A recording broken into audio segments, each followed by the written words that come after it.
The big problem, and we have a few problems, but like one major problem is that we're guided almost solely by GDP, stock market prices, and profitability. First look at third quarter GDP. Fourth quarter GDP looking at 2.6%. New GDP numbers show the U.S. economy grew by 4.1%. S&P 500 jumping to a new all-time high. The stock market returned to record levels on Monday. 80% of the stock market wealth is held by the top 8% of Americans. The bottom 50% of Americans own essentially zero.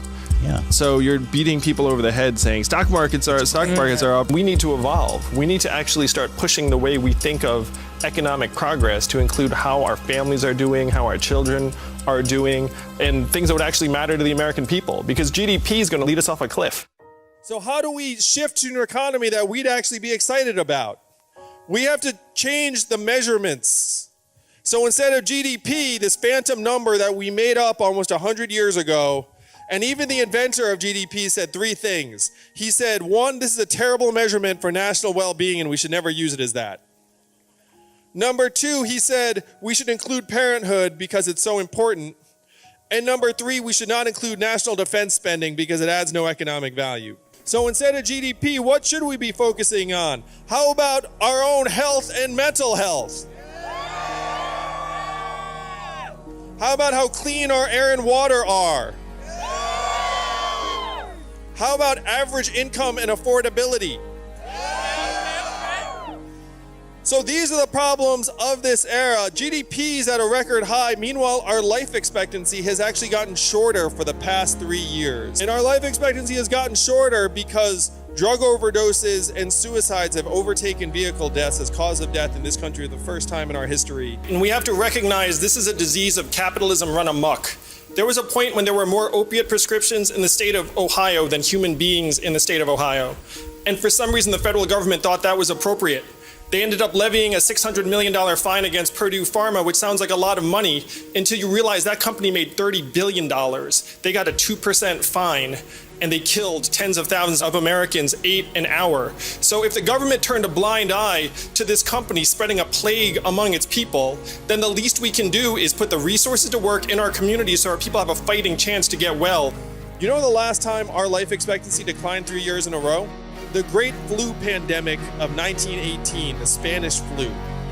That's the last time our life expectancy declined for 3 years in a row. And yet we're celebrating this GDP that means nothing to us while our people are dying earlier. What should the purpose of our economy be if it's not our well-being? And right now, GDP is going to get higher and higher as technology does more and more of us are going to be left behind and depressed and anxious. Yeah.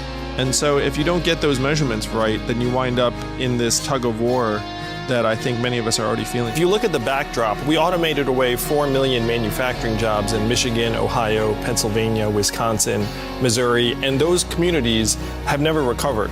Where if you look at the numbers, half of the workers left the workforce and never worked again, and then half of that group filed for disability. Now, what happened to the manufacturing workers is now going to happen to the truck drivers, retail workers, call centers, fast food workers, and on through the economy as we evolve and technology marginalizes the labor of more and more Americans. Shouldn't people who cite unemployment statistics be penalized for saying something so stupid? Yeah, we have a series of bad numbers, and I referred to GDP as one. Certainly the headline unemployment rate is completely misleading. Yes. And one of my mandates as president is I'm going to update the numbers so they actually make sense to the American people. Yes. So we can know what's going on. Otherwise, we can't make wise decisions. Yeah, right now, again, and you know this, our life expectancy has declined for the last 3 years. How can you say an economy is healthy when our people are dying? It makes no sense. I literally couldn't. I don't even know what you think on the other issues, and I just support what you said so much. We're going to let the country know that it's not left, it's not right.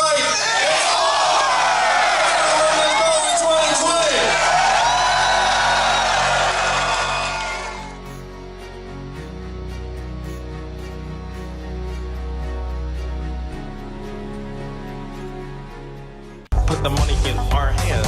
Put the money in our hands. Put the money in our hands. Can we afford it? Yes. Will it cause inflation?